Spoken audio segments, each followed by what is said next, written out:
Imu isn't special. There are devil fruits Oda introduced years ago that operate almost exactly like Imu's powers, from Sugar's Hobi-Hobi no Mi and its NDA contracts to Moria's Kage-Kage no Mi and his penchant for hitting licks on corporeal autonomy. Oda has been low-key showing us how Imu works long before Imu ever appeared 900 chapters in. And there's one more devil fruit that perfectly reflects what really makes Imu, Imu. And it might be the cleanest parallel of all.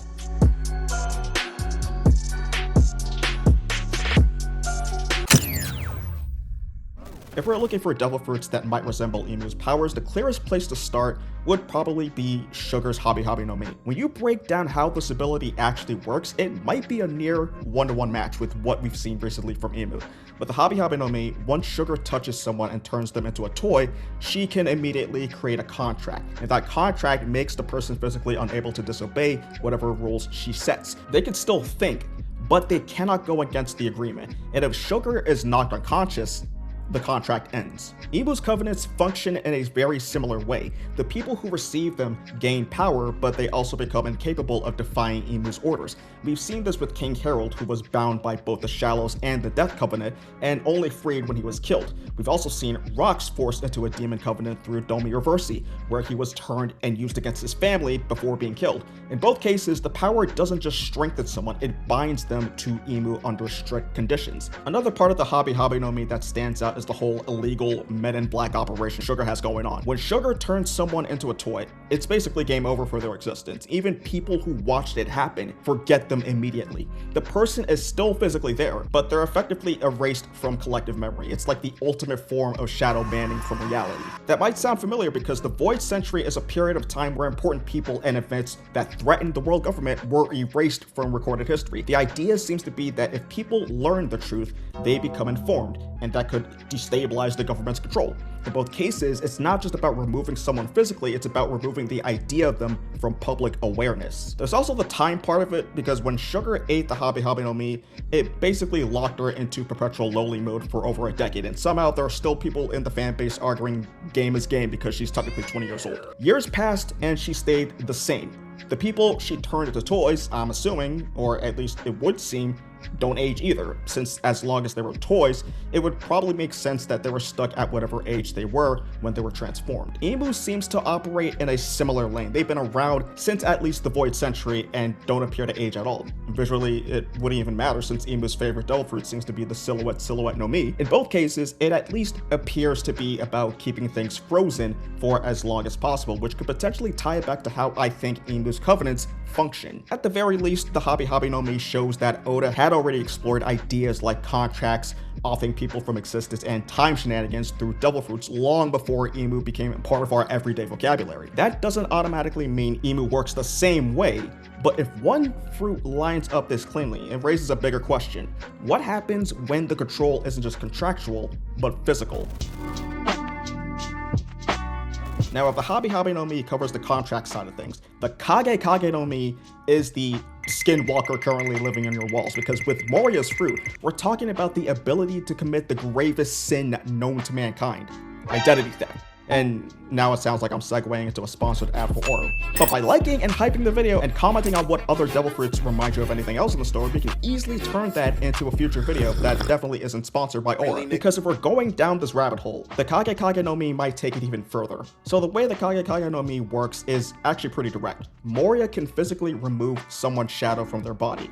Once that shadow is separated, it can be inserted into another body, usually a corpse. And when that happens, not only do zombies come to life, it gains skills, fighting ability, and even bits of the original person's personality. But this isn't just some harmless little prank.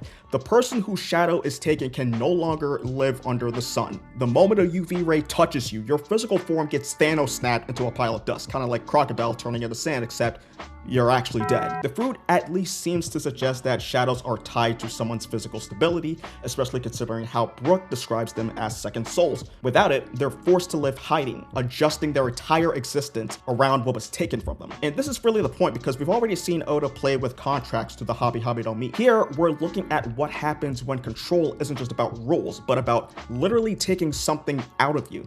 And that's where the comparison might start getting uncomfortable, because Imu isn't just issuing covenants.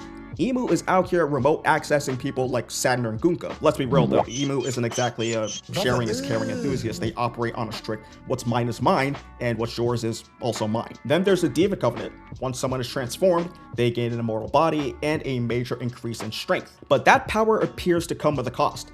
Part of their lifespan is taken. Unlike other covenants, this one seems to strip away rational thought entirely. You don't just get stronger, you lose the plot. You become a violent, destructive meat puppet. From what we've seen so far, there doesn't appear to be a clean defense against it. At best, strong willpower might delay the transformation for a moment like we've seen with rocks, but once it settles in, whatever personality that was there before doesn't seem to survive. So if the Kage-Kage no Mi plays with the idea that someone's shadow, and by extension their identity, can be removed and repurposed, Imu's ability appears to operate in a lane that isn't too far off. The mechanics aren't identical. The idea that your identity can be pulled apart and plugged into something else feels at least structurally similar. So if the Hobi-Hobi no Mi is about locking you into a contract and the Kage-Kage no Mi is about hijacking who you are, it kind of feels like Oda has already explored different layers of control through these devil fruits, and some of those layers seem to overlap with what we've seen from Imu. But there's one more devil fruit that might take this idea even further, one that transcends simple compliance or non-consensual shadow harvesting, but could say something bigger about the kind of control Imu represents.